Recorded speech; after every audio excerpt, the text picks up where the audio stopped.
And you're on in three, two, one. Good afternoon to all the friends of the Adventures in Truth podcast.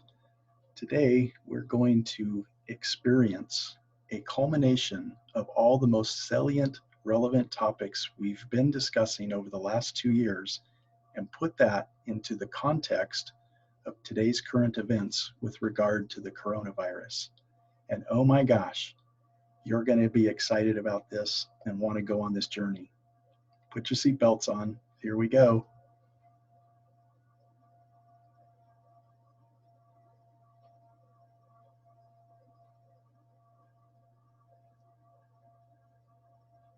Hello, everyone, and welcome to another exciting Adventures in Truth podcast. As you heard, Jeff did our intro today. Jeff, how are you? Good to see you. Never better. Absolutely fabulous. It's good to be seen, and you as well, Jim. Thanks, bud. Thanks, bud. We got a pretty extraordinary tall glass of goodness to drink today. We were talking about doing our shout out today. You want to leave that off? You want me to take it? We were thinking about. Go for it. Well, we want to give a shout out. This portion of our podcast, just to particularly to the nurses and doctors and frontline people that are out there dealing with all of the things going on with this pandemic. Whether you're here in the States, whether you're in places like Italy or New York, where they're just getting pummeled. We just want to take a moment and shout out to you all that we appreciate you. We are holding space, although there's not much we can do other than continuing to hold space in this crazy time, and know that there is a lot of love and support out there for you, and we appreciate you. So thank you. Absolutely, Jim. And if I could piggyback off that just for a moment. Absolutely. What I do believe that we can do is honor the time, the traditions of people that care enough to put themselves at risk in order to help others. It's a time-honored, sacred commitment that first responders take that hardly ever get acknowledged, and that's what we're wanting to acknowledge. So thank you. Fantastic. Well, Jeff led us off with an extraordinary intro, and I'm going to let him take it from there, because I know from originally when we first started this podcast, the very first podcast is, who am I and why am I here? And so this is going to be a very interesting kind of full circle. 2 years later, life is pretty interesting conversation. Absolutely. How could it not be? I can recall several times at the beginning of our podcasts a couple years ago, starting off with something along the lines of, oh my gosh, folks, has there ever been a more exciting time to be on the planet than right now? And of course, that was well before everything that is showing up right now was occurring.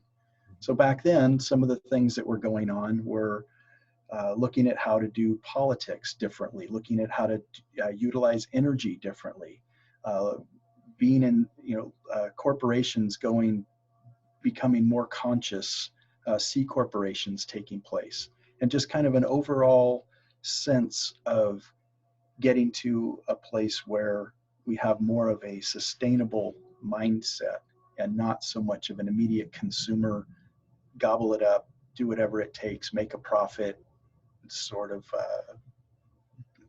collective consciousness that we have been in. So that's what was happening a couple years back. But over and over again, I can recall opening up podcasts by saying, isn't this such an exciting time to be alive? As I could sense the changes taking place, and so could everybody else, but I just wanted to give God or the universe the credit, a thank you for being involved with us as we're co-creating what's taking place on the planet right now. And like it or not, change is happening right now, rapidly. So much so that it has come along and caught people off guard, so much so that we're all at home right now trying to figure out what happened.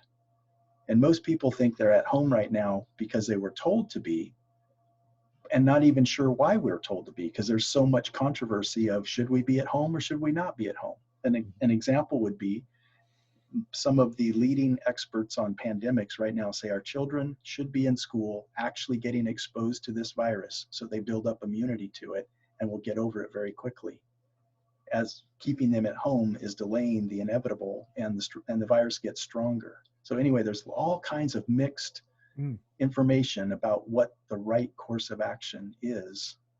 But regardless of how we're dealing with the virus seems to be a cleanser.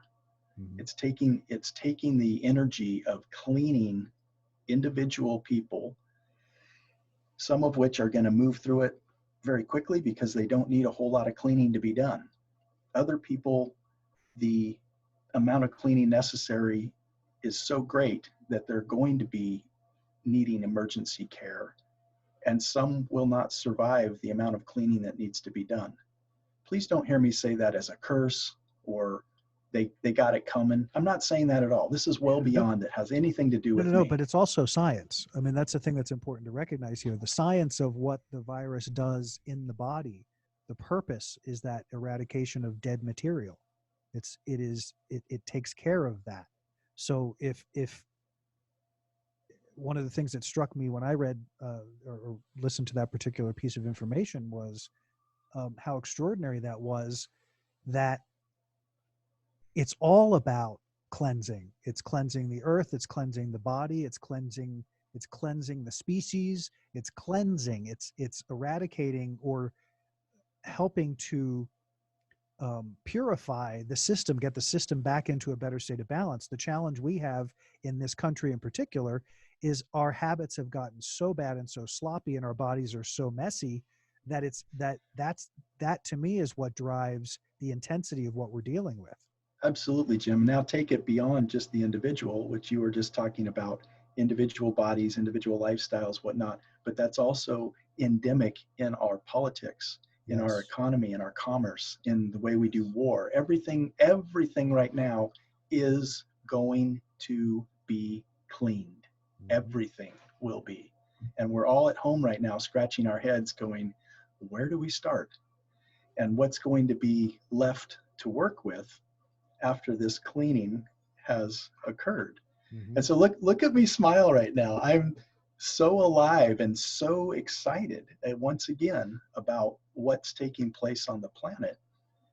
Having been a part of the oligarchy of the past, having been the problem myself individually and been a part of the problem corporately and militarily, having been a part of all of that, I judge none of it. But I'm excited that we're having an opportunity right now to evaluate, truly evaluate in order of priorities what we're going to come up with. And please, heaven forbid that a month goes by and we all go back to business as usual. That to me would be a huge travesty, that I want to believe in the wisdom and the divinity of the consciousness that's here on the planet and in the universe will not allow that. We will not be allowed to simply go to sleep, wait a month, wake up, and go back to Vegas again. That's done. Hopefully that's done. It's hard to see how it wouldn't be. Just the amount of impact that we're experiencing on every level of our experience. Just the processing that, I mean, not having businesses open for a month, just a month, in and of itself is going to have a tremendous ripple effect. But having people not working, having people, having to get creative, having all of the people in all of the various strata of our society, all being profoundly impacted. But what an amazing opportunity! I continue every day to kind of revel and marvel at how extraordinary this unfolding has been,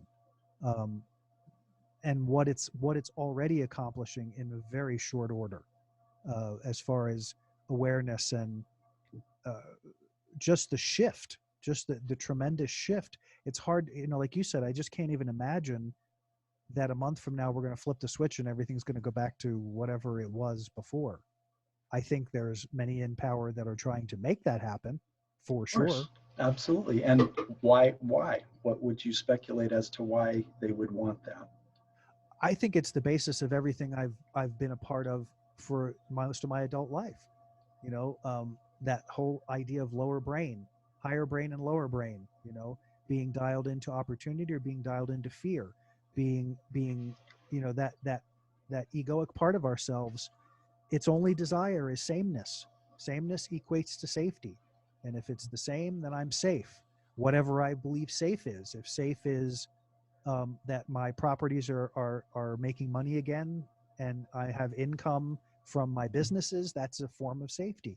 If it's it can be I mean, it's across the board. It's everybody has their version of what they think makes them safe, and it's extraordinary to me to look out on the landscape and see that pretty much all bets are off.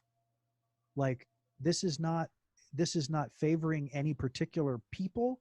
It's not favoring any particular lifestyle. It's not favoring any particular thought process.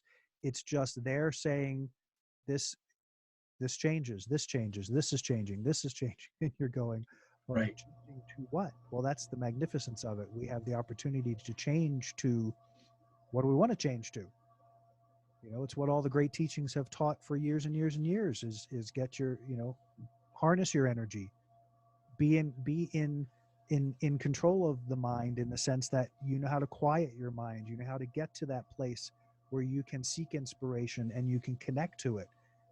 We have a whole culture that's built on capitalism and self-abuse and who's better and who's going to lose and who's going to win, and all of those things. While they're okay, they're a part of the human experience, there's so much more, so many greater experiences that we've denied ourselves because that culture doesn't support it and the energy can't be manifest in that energy. And now Right. that whole thing is being decimated, and what amazing opportunities we have. I think you and I were talking briefly. I was mentioning a little bit of frustration as you and I evolve our process, and my frustration of feeling like everything that I've learned to this point has now got to be has got to be driving my life experience. So that faith and trust that I've spent years developing, understanding, clarity, all of those things are paramount right now to sanity. And I was listening to our friend Paul Diamond today, did some a Facebook Live that was really interesting. But one of the things he talked about was about the daily practice, and how if you're just starting to decide you need to have a daily practice, you're probably a little behind the eight ball, but that's okay because you can start where you are from where you are with what you have. But if you've had a practice, if you've been using your practice, even if you've gone off your practice a little bit, rein it back in and give yourself permission to set structure around that practice so that you're doing the things that elevate your energy and expand your consciousness so that you can be dialed into this amazing transformation in the way that we believe it's actually happening. Nice summary. Yeah. If we could reset the conversation a moment to Absolutely. agreeing that this is a cleansing, Yes. this being current events, and most focally is the virus that's taking place right now. In the big picture, it's yet to be seen, but in the big picture, this could be simply another version of the flu.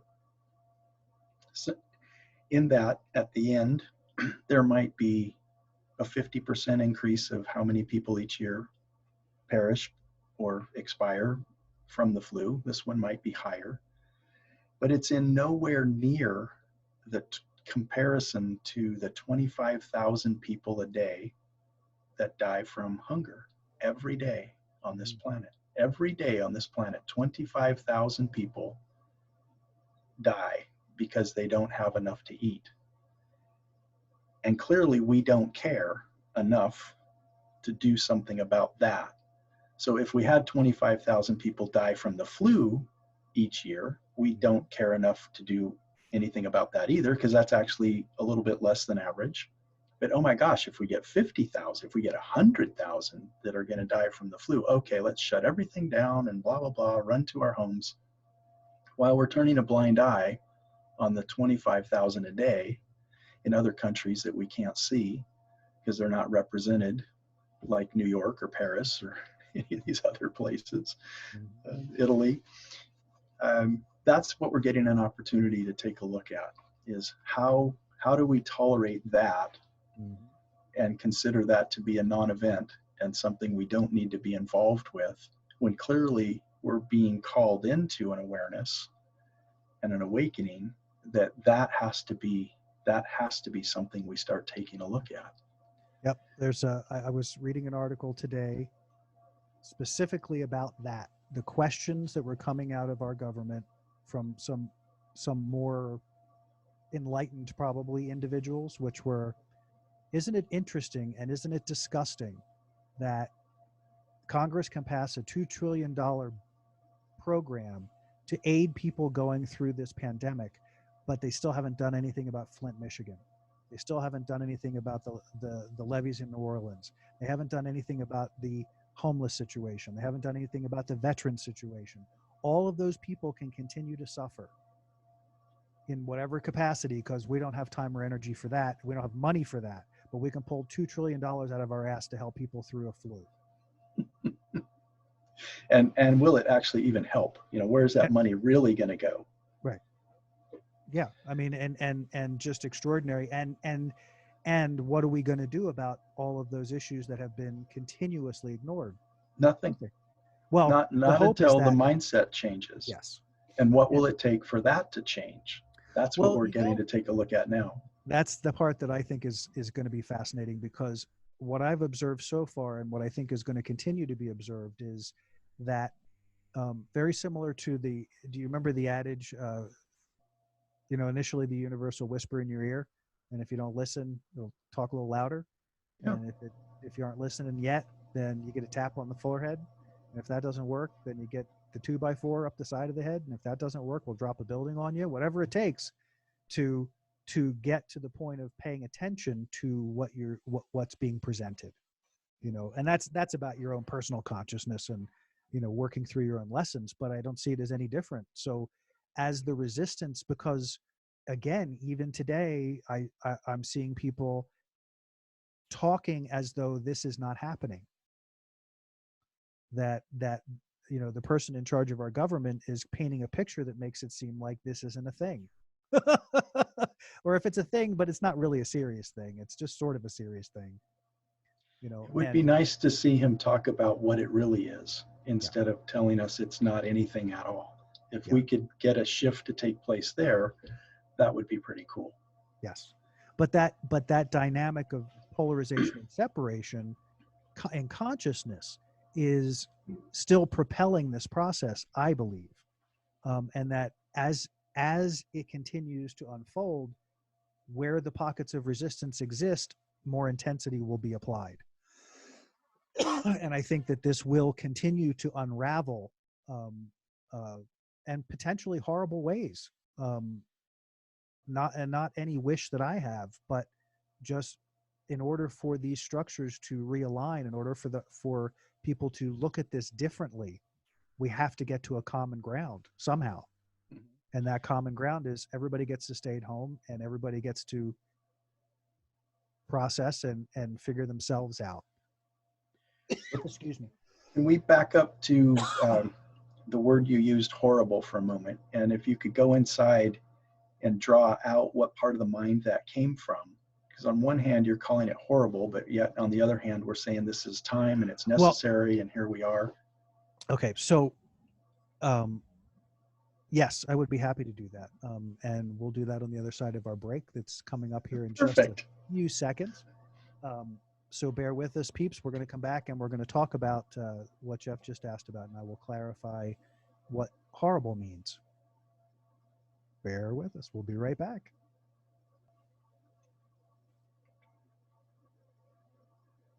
And we're back.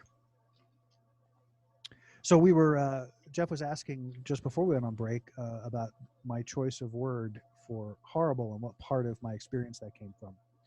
And um, my choice for that word was not about the external, it was about the internal, in the sense that in my own personal process over the course of my life, there have been a number of junctures where I have been in my personal life confronted, as we all are right now in this life experience, in this process with this pandemic.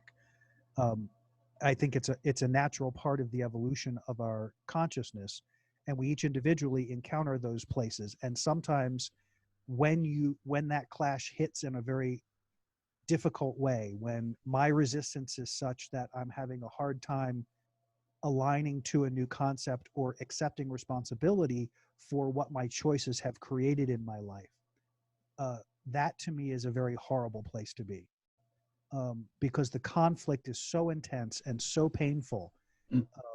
that it's horrible. It feels awful. It's not fun. It doesn't feel good.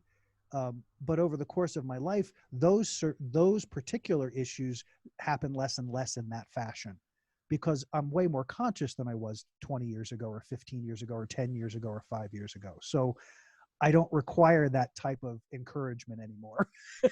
You know what I mean? I don't require that type of, I don't look for the 2x4 from the universe anymore. I'm really good with the whisper, and I'm happy to align to the whisper and let it move forward. Right. When you're dealing at this level with all the varying, and in particular in this country, you have a very clear divide here in the country, and I don't know whose perspective is ultimately necessarily right. I mean, there's probably some of good both in both perspectives, but when we're confronted, as we are being confronted with all of our stuff at the same time, it can get horrible. Individually, you can have some pretty intense experiences. The end result, always, always, always, always, when I finally release the resistance, is bliss and amazing transformation. Right. But it's about my releasing the resistance. It's not somebody was doing something to me that made it horrible. I Right. was making my experience horrible Right. So because of my resistance. for our listeners and for us as a planet, the resistance would be acknowledging that change is taking place, and you can flow with it and go with it, or you can resist that and try to hang on to what was, Yes, and you're going to get a building dropped on you, like you said earlier. yes. And when was the last time we got to see a building get dropped? I want to say that was 2011. No, that was Two, 9/11 in 2001. 2001. Yep, Oh my God. 2001, 9/11. Yep. Is that 2001? Yep. And so what did we learn from that? Because what was going on at that time in human history that needed cleansing? Well, pretty much the same thing. And We oh, just by the way, hadn't reached the I, pitch of division. that one was a disappearance of $9 trillion out of the treasury that still is very little publicized, but massive. That was a whole money deal as well. And not to make this about money and all that, but it's an opportunity for us to be aware that we want to not be in resistance to, I thought I had this job, I thought that this was my schedule, I thought that these were my priorities. And right now, with the emergence of this cleansing, all of us have to take a look at next month isn't going to look like this month for most of us. Some people who have already made the shift and who are already further along in being kinder to themselves and others, not judging, living more of a sustainable life, there aren't going to be as many adjustments to make. But for people who bought box tickets to see the Raiders start playing in Las Vegas next summer, that might not be a thing. And if it is a thing, then we haven't listened closely enough. And we have a lot more to talk about to bring about those cultural, societal changes that the universe is going to let us keep dealing with these things until we do get that right. And that's an important distinction, I think, that we need to really emphasize here. This process right now is not about the world. It's about you. Yeah. Yeah. Understand that while you're looking at the world, seeing all of this chaos, that has nothing to do with your process. It may in some form or another, but ultimately, this is, you have been sent to your room to go think about what you've done, good, bad, or indifferent. I love What's it. that? Sent to your room. I just got it. That's so funny. It's like, Daddy said, go to your go to your room. room. So we're in our room right now. I love it. So, I mean, is And it who a, likes being there, right? right? But it's not, again, the go to your room thing is assess the whole deal. You were talking about, people losing jobs, and it's really about coming to terms with, why are you where you are right now? Why are you where you are in your life? Did you build a life based on false premises? We all have. That's the trick. That's why this is such an amazing process, because when you realize that, everything changes.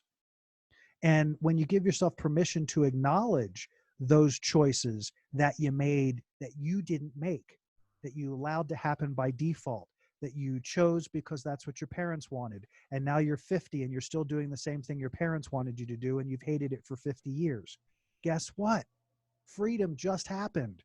Yes, it And in did. a way that we all get to stop and go, I don't have to do it anyway anymore. I Yes. can do So it. Go ahead. Yeah. let's call this the freedom virus. Let's start calling it Ooh, what it is. ooh, ooh. You like that? I do. Interesting. And it comes, it reminded me of the we were talking a couple podcasts ago. Uh, the freedom virus, the plant medicine, Mm-hmm. these sort of oxymoron labels that you go kind of scratch your head and go, wait. But that to me is that is the science of transformation. It's just full of all of these amazing, what do you call them? Well, a lot of oxymorons, actually. A lot of places where you think you were thinking one thing for a long time and you stopped and go, Sure. whoa. Right. So we I'm using the word virus because that's what everybody would understand it to be. Yes, That's what we yes, yes. call it. Even though it's a cleanser, we haven't yet shifted to thinking of it as a cleanser. We could call it the novel cleanser, Corona Cleanser 19. We could call it that. But people like to operate in the energy of fear more than they do the energy of love. It's very profitable. Yeah. Fear is far more profitable than love. Far more. Absolutely more profitable than love. Well, and I would actually push back on that. I would say we don't know the answer to that yet. Well, I just would based say on we've human never history. given, right, but we've never given love the opportunity to see if love is as fulfilling and satisfying and potentially profitable, but Well, not, but that's not the model. right. It would be measured by using money as the measurement. Fear is more profitable than love in terms of just the monetary system that we're in right now, because Yeah, love wouldn't require money. It wouldn't. true. There's no money necessary. There's no competition necessary. There's no nothing. That's not love. Love is in abundance. Love doesn't need you to work. Love is flow, pure flow, and we can create that. We actually can. We have the ability to create that now. Oh wow, this is I'm getting all kinds of downloads right now. Just sitting here with you and with our listeners, contemplating what you are talking about, as far as this is more about us individually than it is what's happening outside of us. But certainly we cannot deny what we're seeing outside of us. And hopefully by being in our rooms, by mommy, mother nature, and daddy source sending us to our rooms to go figure out how we've been naughty and not living according to a more sustainable, just, loving way, we're getting to now think about that, hopefully individually, and then we can come together as a community, and then as a country and nations, and then as the globe, of saying this is how we want to go forward. Yeah.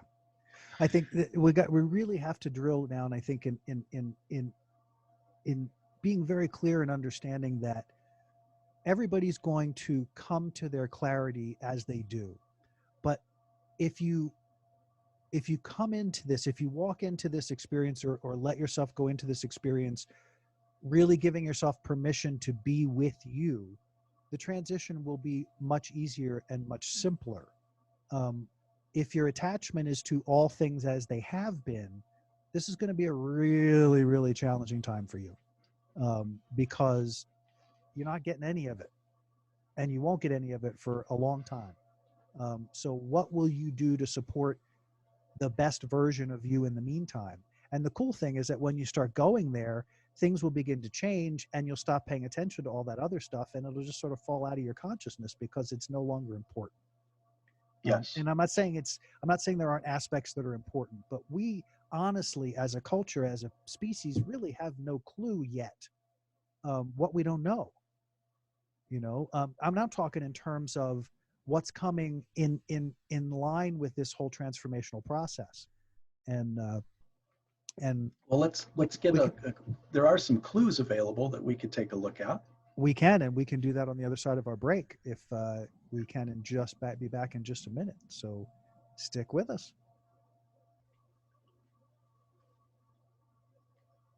Hey, everyone out there in podcast land.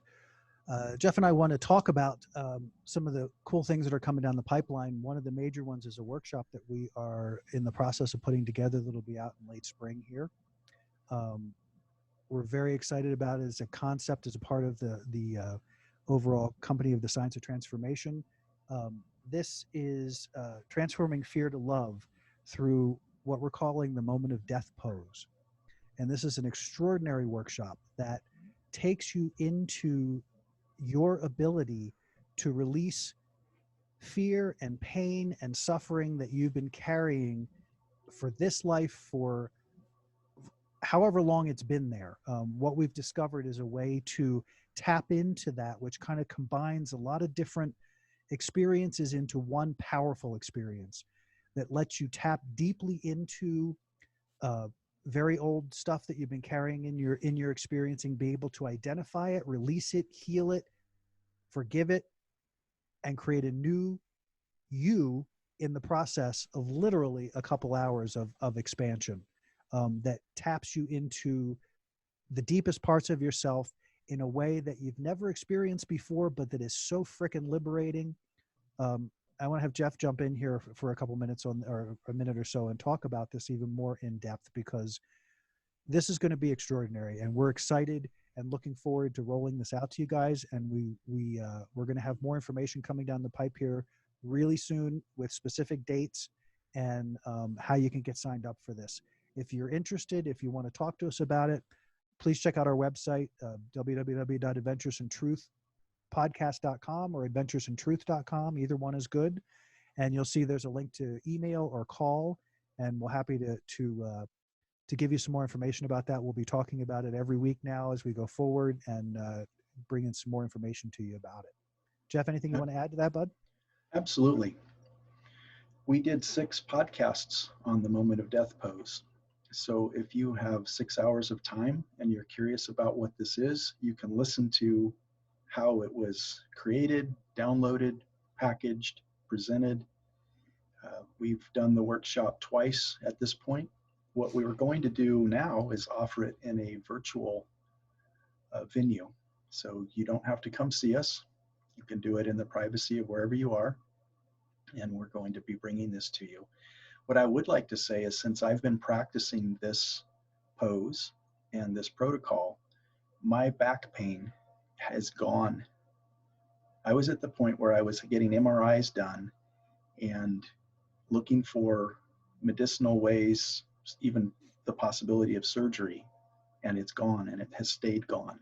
And I cannot be more happy and delighted about that.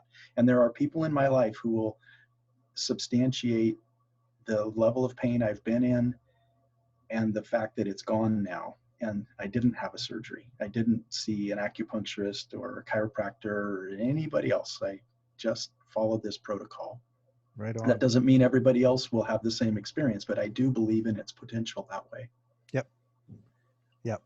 The last workshop was extraordinary, and people talked about, to a person actually shared that they felt like they had a mystical experience as a part of that process. So more to come there. We're looking forward to sharing more of that with you, and looking forward to hosting you at our workshop here coming up. And pretty exciting stuff. And now Absolutely. we go back to today's show. And Jeff, you were getting ready to take us somewhere. Yes.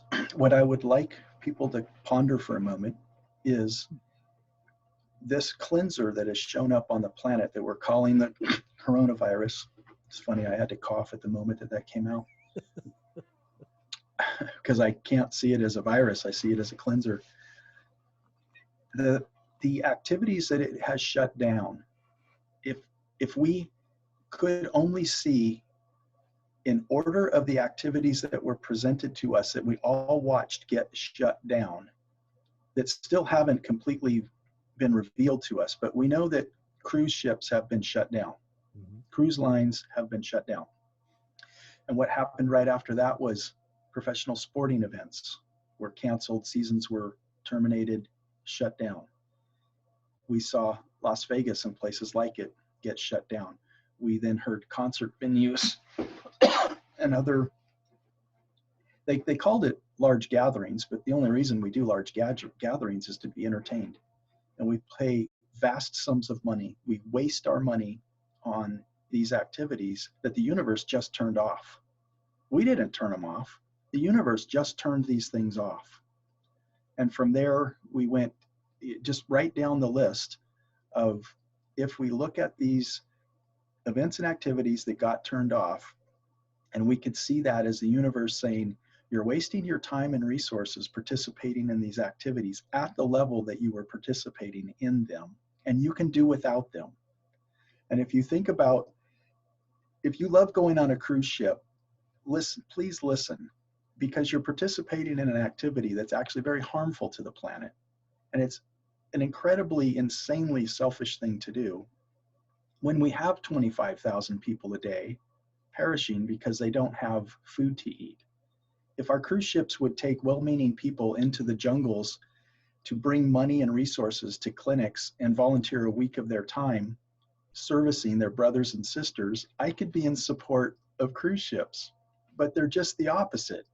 You take people who have already not taken very good care of themselves, and they're overweight and underactive, and they go on a cruise ship and eat even more and drink even more and luxurize themselves even more, and they typically go to a poorer country and show up and do more of the same there. You know, give me your food, give me your trinkets, I'll leave you a few rubles or a few whatever, and then I waddle back on the cruise ship again, and I go back to my drunken overeating state and go back to my life while I'm polluting the ocean, throwing trash overboard. It's just, I can't think of anything positive that comes from a cruise ship.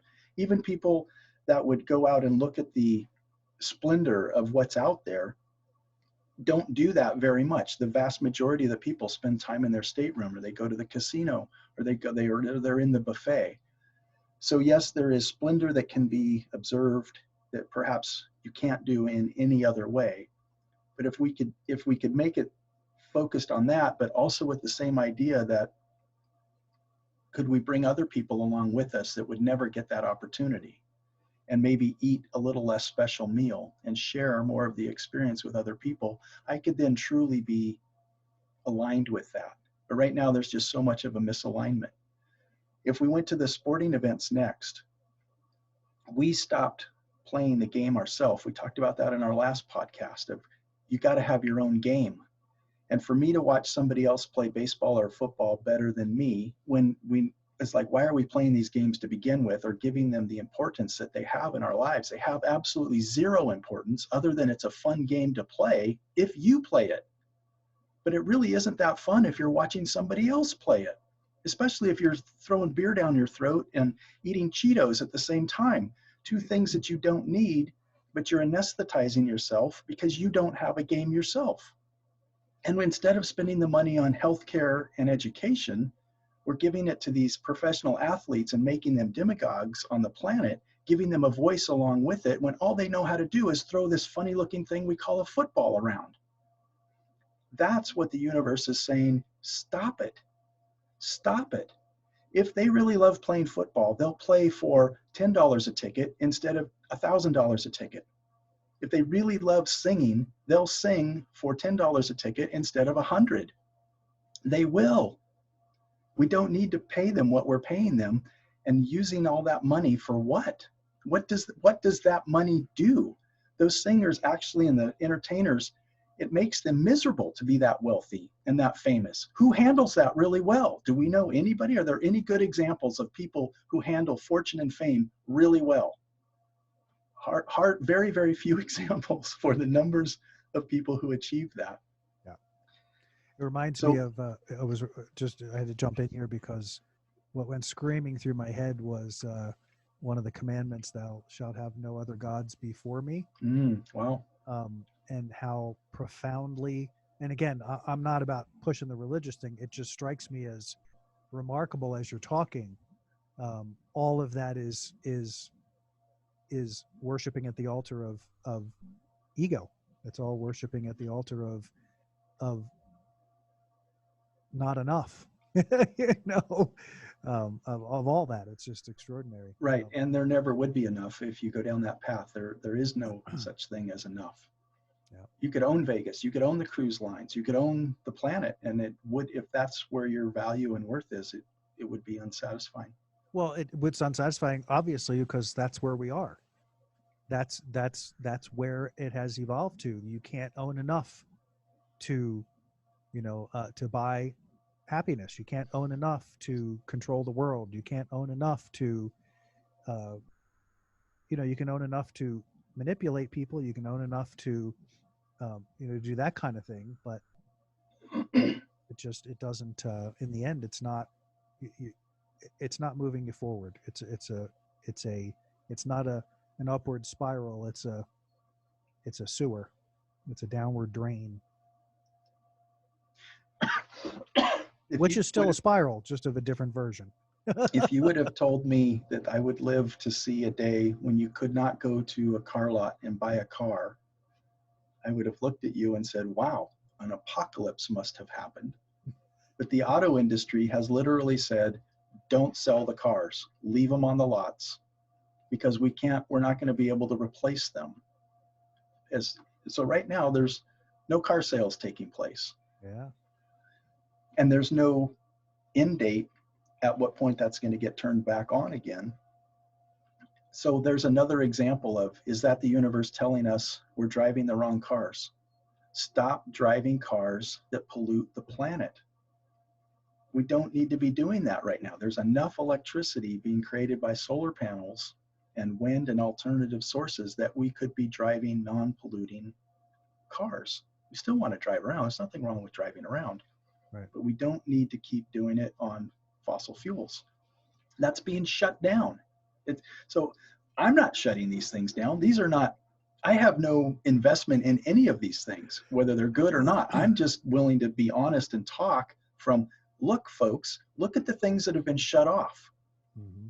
And we're asking for it. We have manifested this through a subconscious, unconscious awareness. Enough people finally, through their prayers and meditations, have brought this thing forward to where we're now finally getting to look at it and say, okay, I got it. I'm awake enough to recognize that is not something productive for my life to participate in those things in the way that I did before.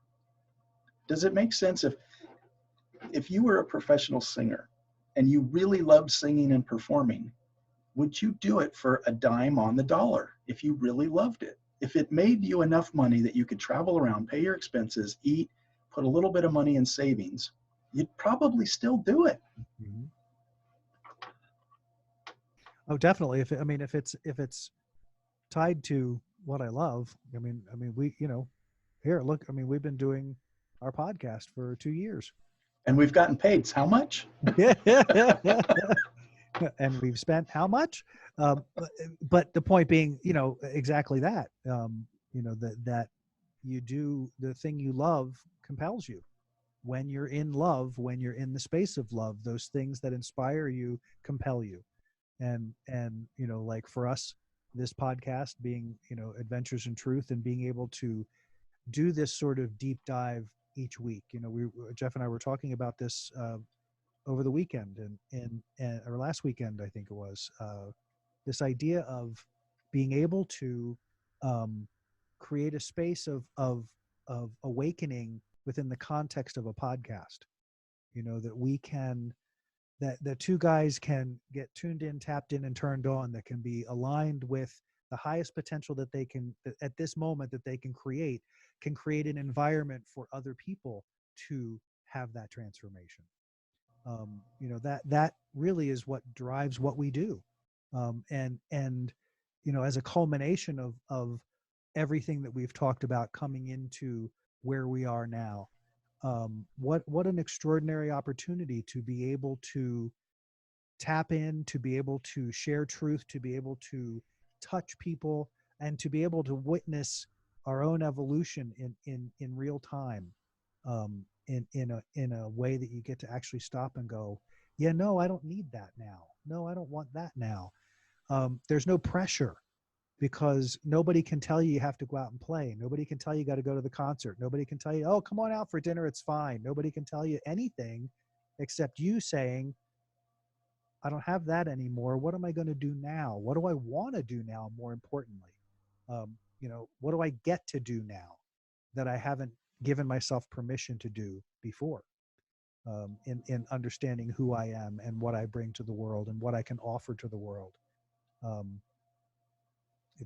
There's just, each layer gets better and better and better, gets more incredible, more satisfying, more, all of it.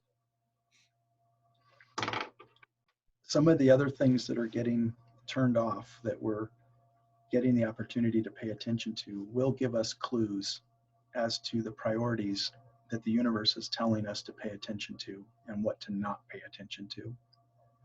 So let's talk about some of the things we need to be paying attention to that we haven't. And at the top of the list, I would put healthcare. And along with that would be our own personal health. Most of us really don't want to be healthy and accountable to all of the toxins that we are exposing ourselves to. Even to the point where I heard recently that when we buy a mango from Chile, it's picked with it being loaded with toxins. And you're like, wait a minute. What keeps a young mango from being eaten by other critters are the toxins that are in it that get converted into sugars and make it delicious when it gets ripened. But if it's picked before it's ripe, because it has to get shipped all the way to the United States and it ripens along the way, it actually still has the toxins in it that don't naturally get evacuated from the fruit. And if we're doing that with lots of the food that we're eating, we're actually eating it in a loaded state of toxicity, thinking that it's healthy for us because we want foods that don't grow around us in the seasons that, we want mangoes year round. Well, Mother Nature says that's not good for you year round. Yeah. Why aren't we aware of that? So these are some of the things we're getting the opportunity to be aware of, that it doesn't make sense to have a ship bring mangoes from wherever to here. That's not, it may be economically beneficial, but it's not nutritionally beneficial. Yeah. That there are other things that we could be eating when mangoes are out of season.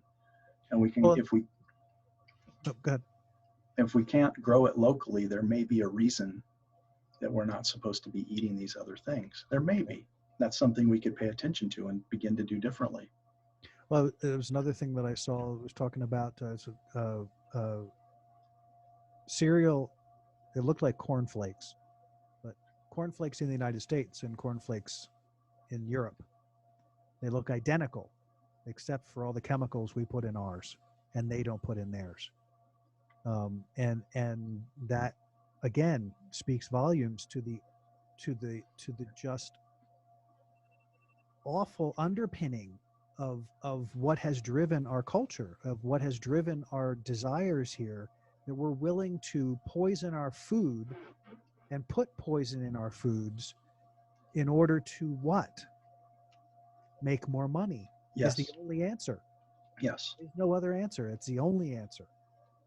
And on that note, we're going to pause for a minute here, and we're going to go take a break and come back and talk a little bit more about that. We'll be right back.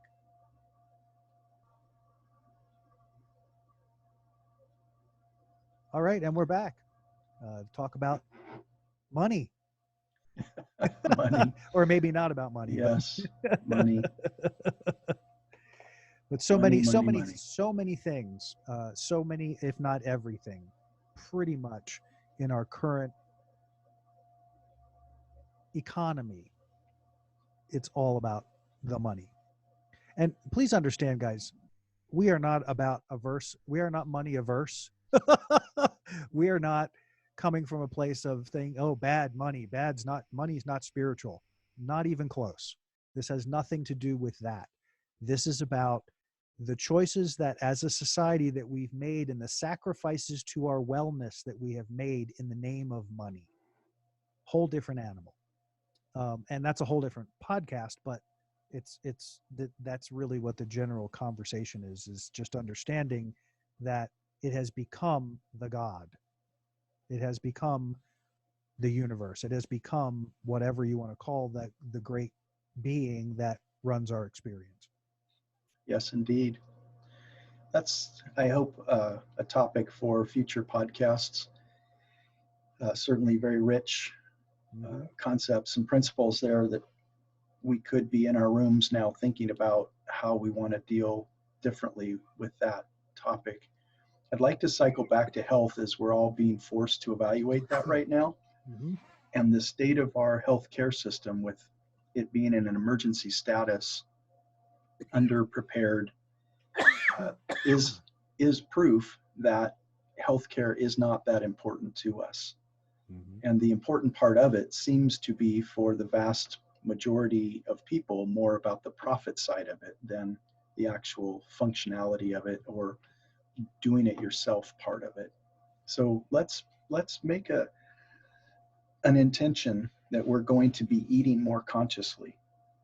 And let's make an intention that we're going to create motion and movement more than we have been, so our joints can stay lubricated, so our tendons and our ligaments can stay flexible, so our bones can stay strong, so that we can actually have a healthy system, that our digestive system works properly, that our skin evacuates and cleanses us, all the different systems that we have in our body. Let's be more focused on taking care of that thing that hosts this amazing mind that we have, this amazing being that we have. And as we individually desire to be healthy, then we're going to be a healthier family. Then we're going to be a healthier nuclear family. Then we're going to be a healthier community, a healthier tribe, a healthier nation, a healthier species. It will just naturally happen as we each start doing it ourselves first. And we forego the temptations of the advertising moguls that get us to put things in our body that we absolutely know are yummy and amazing and tasty and intoxicating. But we also know, I got to say no to that. I want to say no to that. I'm choosing life and I'm choosing health over the momentary pleasures that I'm so programmed to indulge in. We just have to simply start. And we're being given an opportunity to do that right now with all of these delicious restaurants that we don't have access to, Mm-hmm. that we could be more accustomed to meals you can prepare yourself at home. And that's a good thing. Or even skipping a meal and kind of getting a little bit closer to the people on the planet who don't have those luxuries, that we could be more in tune with what our other brothers and sisters are going through every day.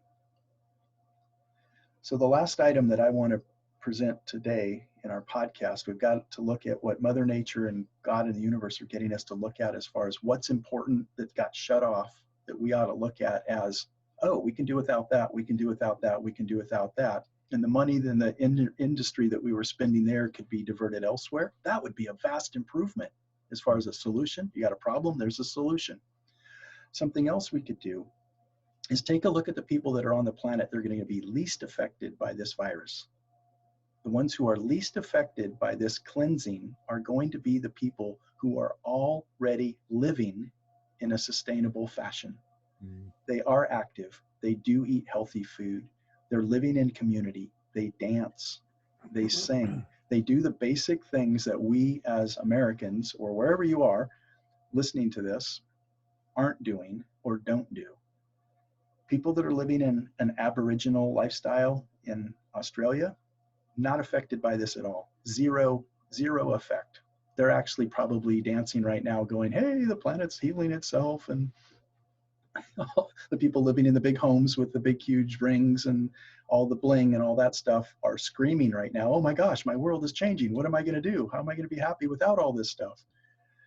They're out there looking at the stars, talking to the animals, and everything is pretty much the same for them. So people living closer to the way God wants us to live are going to be least affected by this cleansing that's happening. So if you're getting a radical impact, if this is radically impacting you, then there's a direct correlation to the radical need to get in alignment with the way that the planet wants us to live. It's just so clear. It's so clear to me how, using the model that I just laid out, we could look at that and evaluate that and said, how can we live more that way on a day in and day out basis? And find an example of a community or a people or a tribe that is least affected by this, and actually study them and understand how they could be so happy kicking around a half inflated soccer ball and driving a tricycle with half of a flat tire on one of the wheels or something, but they're still delighted as children to be out playing and be out exercising their lungs and their voices and moving, laughing with hardly anything. Yep. That's a really awesome way to look at it. I was thinking as you were talking to kind of take our listeners into a kind of a different space.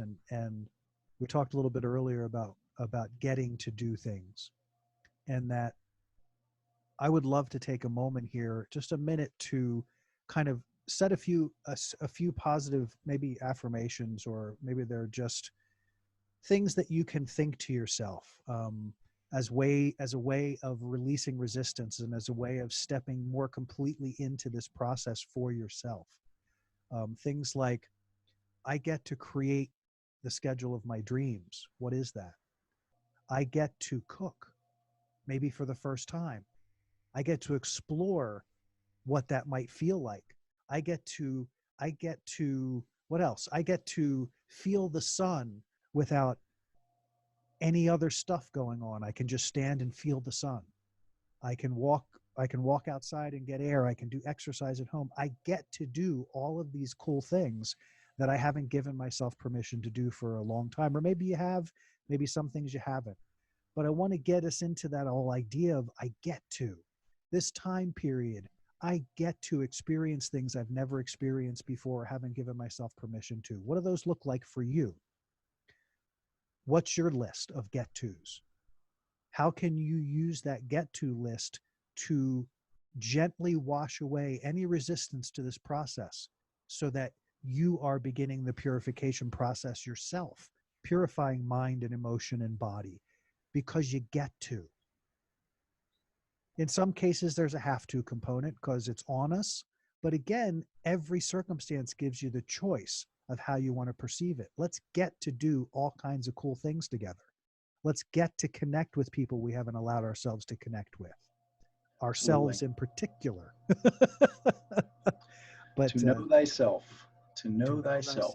But that whole idea of, let's get into this whole idea of I get to, and see how that begins to open your world in ways that maybe you haven't had yet. Because fretting about all the other stuff isn't going to change any of it. You're not going to make any money for the next little while if you're not working. You're not going to a ball game anytime in the near future. You're not going to a concert. You're not doing any of that. Yay! You get to not do any of that. So what do you get to do instead? What rings your chimes? What gets your heart pumping? What gets you going, oh my gosh, I get to do that? That kind of thing. Surprise yourself with what you get to do that you have not given yourself permission to do in a very, very, very long time, if ever. I got something that came to me as a result of this get to idea that you're talking about, Jim. Please. How many people have heard how beneficial meditation is and thought about it, maybe tried it a couple of times, and wonder, why are all these other people putting it at the top of their list of importance? And now everybody's in their rooms You have the chance right now to I learn get how to to. meditate. And I promise you, if you're open and sincere about it, God and the universe will honor your desire to know what it is to be quiet and be Mhm. still and to truly know yourself and to begin to be able uh, to be able to make connections with this planet that you're living on and the beings that you're with that you call your loved ones. You'll get a chance to know why you're with them and why you're here going through this right now. All the whys become clear. That's what meditation is. It's a chance to just stop everything and to check in and know and understand and be okay with all of it. It's all okay. It's all happening and it's all okay. Yeah. If, if the planet could learn to meditate, oh my goodness, the cleanser will have done its job. Amen to that. And what a beautiful point to bring our latest adventure to a close today. I did want to mention, because you brought it up, there is there's a huge mass meditation that's being planned for, I think it's April 4th, which happens to coincide with the conjunction of Pluto and Jupiter, I think it is. But it's a big deal. It's apparently this big portal, but I want to put a mention of it there. You can find it for sure on Facebook. It's all kind of getting all to be all over the place, meaning out there, if you're seeking it. But I know that there is an opportunity for us to get to have this kind of this meditation. It's supposed to be only 20 minutes long, and we just all dive in together and set some very clear intentions. And Jeff, I'll forward that stuff on to you when I find it, so you can see it as well, and we can post it on our website or up on our Facebook page as well. Um, but thank you all for being with us today, for journeying with us as we get to share these incredible experiences with you and get to explore truth together. We're thrilled to be here and looking forward to our next opportunity together. Absolutely. Great job today, Jim. Thank you. Thanks, everybody. Bye bye.